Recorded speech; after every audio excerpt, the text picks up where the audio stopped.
waliigalaan olaalamu amma wanni biyyi keenya keessa jiru bara kamiyyuu caalaa bara hamaadha jedhamee ilaalamuu danda'a. Nageenyi hin jiru qarqaraa haga qarqaraatitti namni karaa deemuun butamaa bahanii galuun yaaddoodha. Baay'ee rakkoodha nagaa wal qabateeti. Diinagdeenis akka namuu beeku dugdaa citee lafarra foqoquu jira. Namni baay'een hojii hin qabu. Ka hojii qabus wanni inni argatu nyaatee buluuf isan gahu. So rakkoon nageenyaa kanatti dabalatee diinagdeen baay'ee akka malee hammaatee jira ka jedhu. Hundaa ol ammoo wanni amma hannaan wal qabatu kun gaafa adda waa'ee sanuu hanni jiraa wanni sun rakkoodha jedhamee qabsoon godhame. Amma wanni sun dachaa 5 dachaa 6 ol dabalee hanna wanni jedhamu kuni waan seeraan tumamee akka raawwatamu gubbaadhaa qajeelfamni kenname fakkaata jechuudha. Bakki hanni hin jirre hin jiru, hin dhokfamu, hin hatama. So dimokiraasiin bulchiinsi haqi gaafa adwaa isan caala duubatti mucucaatee rakkoo keessa jira biyyi kuni. Waliigalatti roorroonis gadadoonis kaleessa caalaa hammaateeti jechuudha ka jiru har'a. Baay'ee gaarii akkuma seensaaf nuu ta'uu fi gadi fageenya isaa booddee si gaafachuun koon of waan tokko fakkeenya fudhadhee. Mee gara adeemsa siyaasaa kan keetiitti deebina kan dhuunfaa keetiitti. Siyaasa ijaaramaatti yoom seentee ati taa'ii? Paartii poolitiksii jechuudha. Paartii poolitiksii hafuura isaa kan dhaqqabee gaafa haayiskuulii jirru.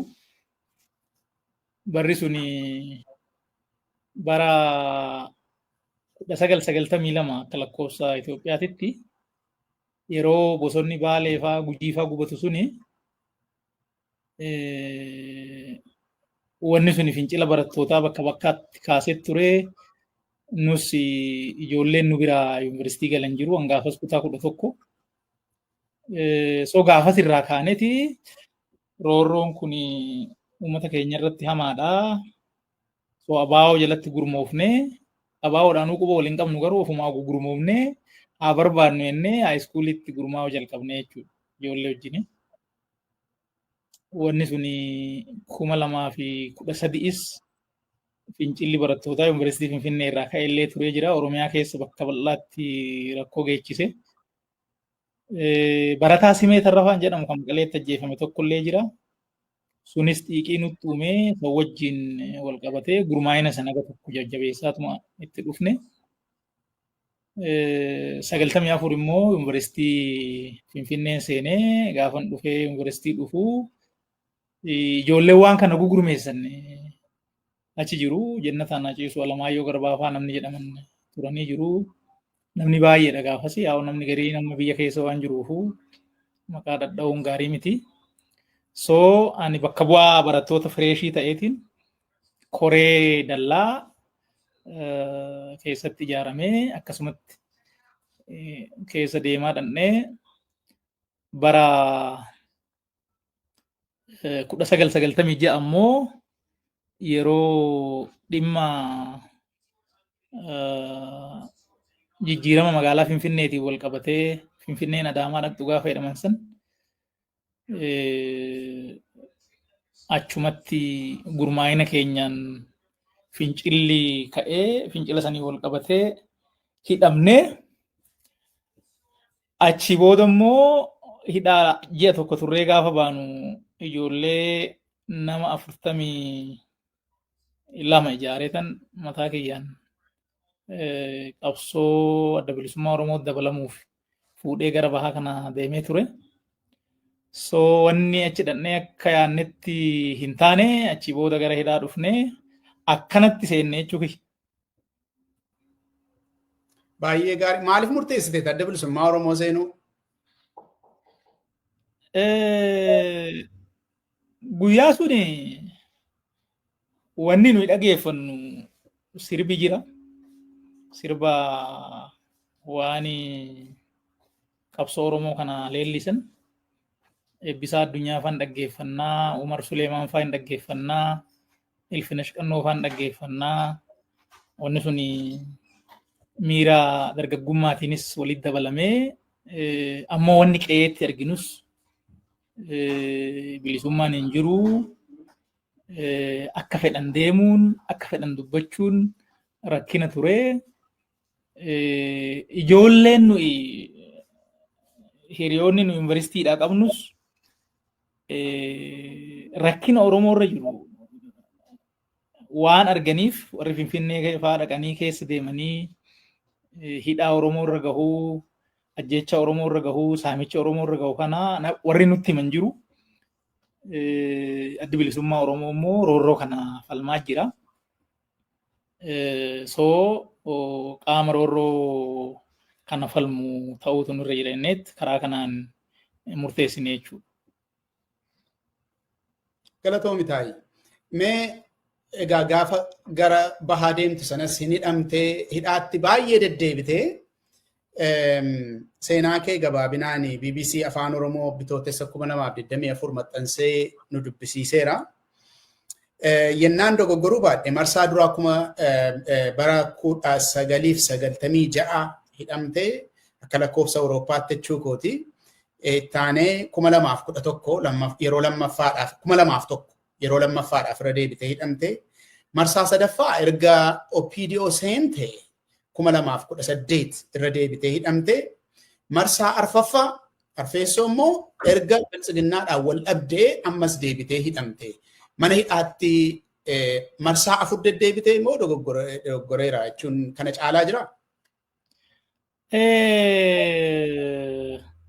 Lakkoofsi dura kaafte suni 96 suni fi 2001 suni akka lakkoofsa Itoophiyaati. Kun akka lakkoofsa Awurooppaati kakaafte 2018 2023. Kanan dura sii kaase kan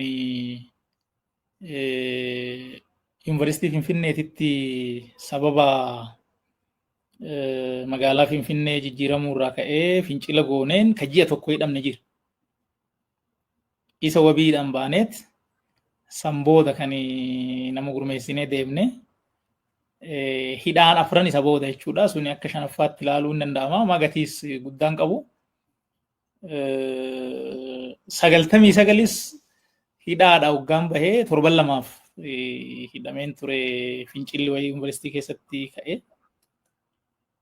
Suni waan amma lakkaa'amtuu miti. So afran suni akkasumatti qabame gaaruma. Tole.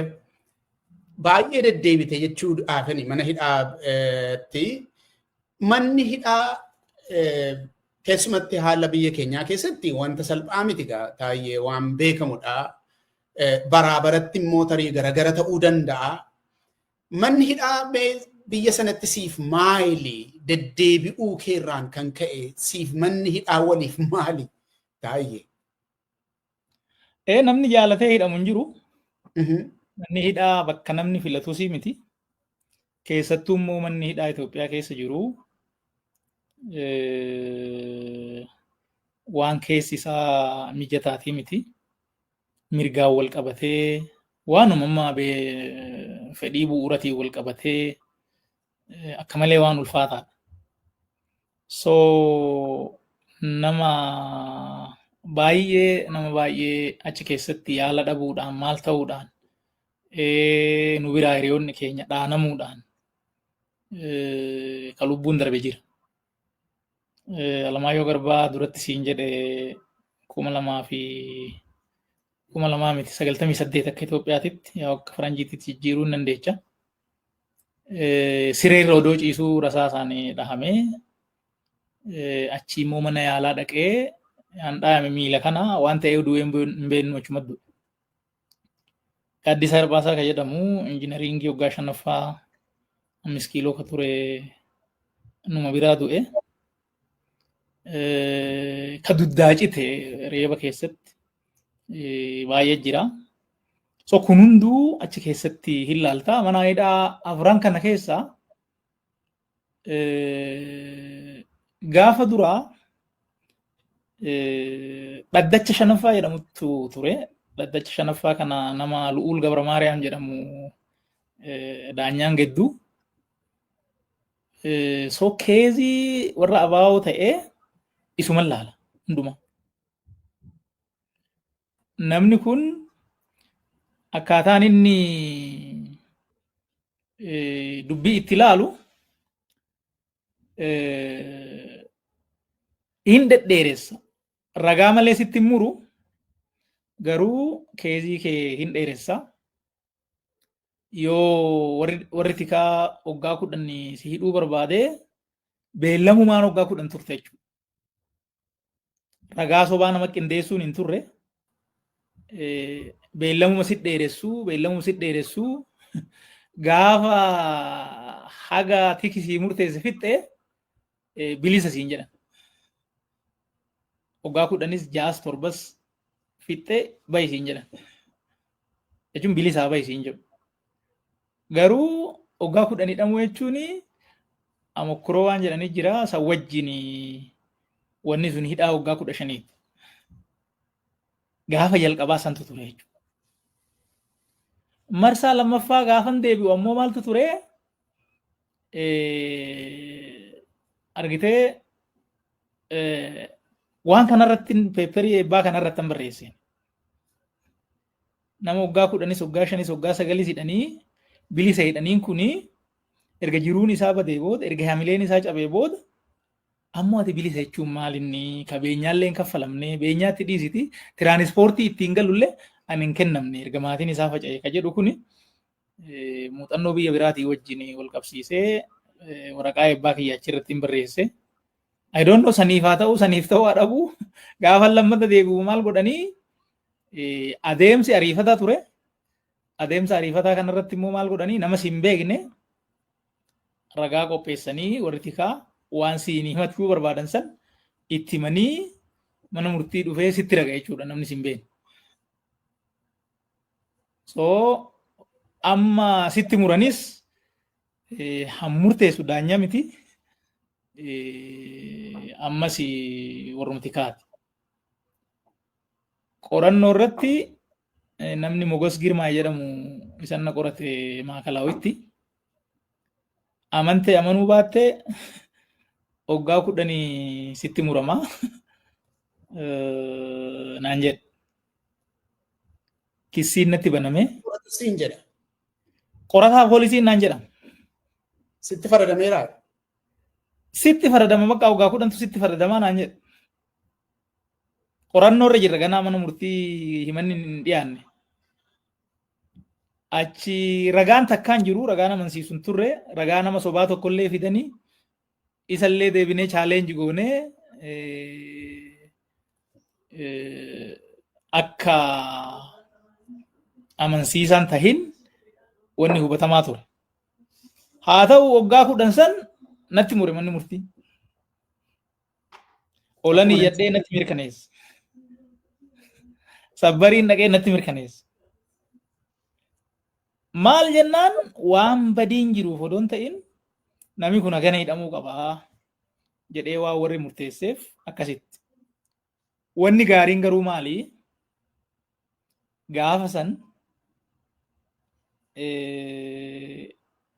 yoo ati balleessite jedhanii si shakkan si malee namni fira kee nagayyuu gaafatu hin jiru. Namuun tokko haateetitti namni bu'u hin jiru. Obboleessa keetitti namni bu'u hin jiru. Hiriyaa keetitti namni bu'u hin jiru. Namni akka fedhe dhufee si gaafata. Abbaa balleesse jedhanii yaadan san yookaan abbaa dhimma irraa qaban san qofarratti xiyyeeffannoon ture. Amma gaafa miilana 2023 yookaan immoo 2016 akka Itoophiyaa kana gaafa ni hidhamu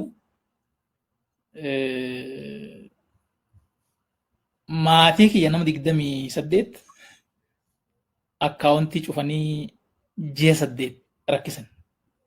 Nama 28. Nama 28. Katakkaa anuu rakkoo akka hin qabne isaanuu beeku.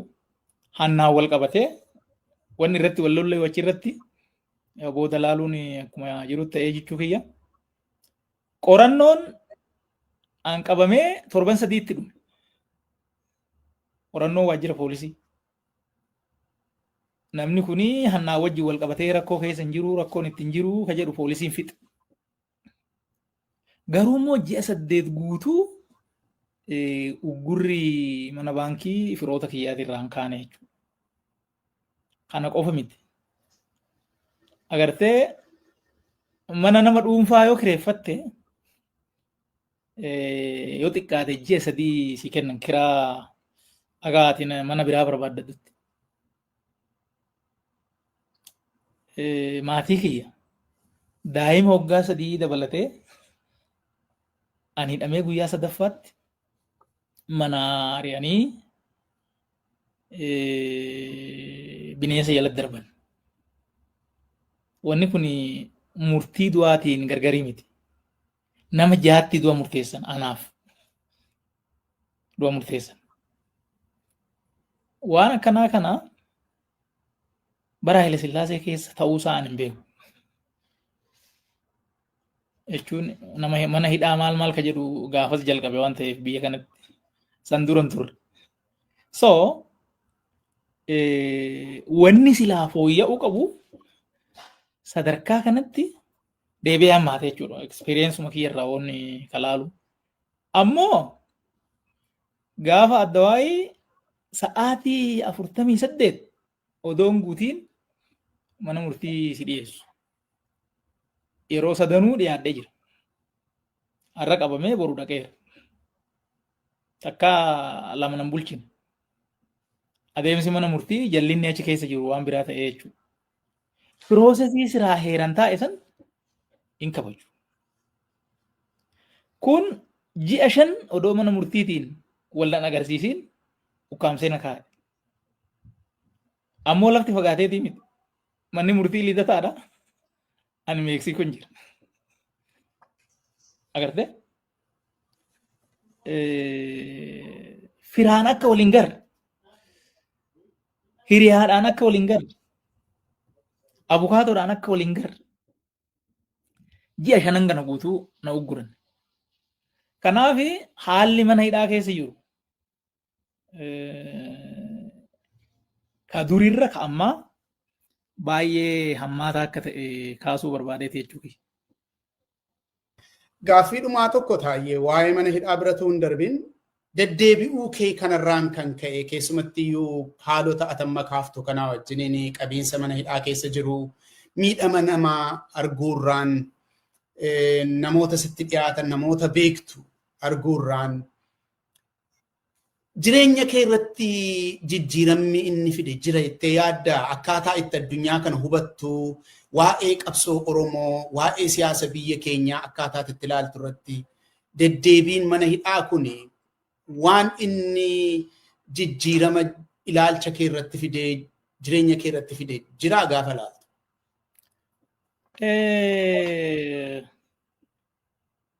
Wanni bu'uuraa biyya kana keessatti dimokiraasiin dhugaa lafa qabatee mirgi namoomaa kabajamuudha qaba. Wanni sun akka dhufuuf immoo gatiin feetellee taatu kaffalamuudha qaba. Yoo san hin ta'in biyyi tun biyya hin taatu. Ilmi namaa kabaji isaa agartee namoonni jedhan kun foon isatti miti. Tokko kabaja isaati. Lammaffaan yaada isaati. So kabaji namaa sarbamee yaadni namaa ukkaamamee biyya akkanaa kana keessatti ijoollee horachuuf deemnaa ijoolleen keenyas ijoollee godhachuuf deemu. So biyya kana keessatti jijjiiramni bu'uuraa dhufuudha qaba. Ka jedhu ejjennoo akka qabatu si godha waan kana deebitee waggaa argitu. Nama qeessi irraa buqqa'een argitaa. Dirra namaa kan amma dhiyoo kana torchariin erga biltsiginnaan aangoo dhufee torchariin hin jiru. Kana sagalee ol fuunee dubbachuu dandeenyaa gaafa jedhan dhageenye ture. Garuu miilana gaafan achi seenee an parsanaalii waan duratti siin jedhe namaan akka waliin garre akka firan dubbifne waan maatii kiyya irratti alatti godhame wanni sunuu mataan isaa torchariidha. Fi ji'a afur guutuu immoo kophaa kiyya mana keessa mana tokkicha keessa kophaa taa'uun jira. San bira darbee miidhaan qaamaa rukuttaa waan akkasii anarratti hin taane. Garuu nama nafti qunca'e argee jiran. Nama nafti qunca'e argee jira. Nama qeensi buqqa'e argee jira. Nama miilli cabe argee jira. Ammoo nama ajjeefame samaraatti odoo dabadabamuu nama miseensa hojjetaa insaa akka ture maqaa faannootiin nama shakkame nama odoo rukutanuu ajjeefame ofiin agarree nan beeka nama akkasii akka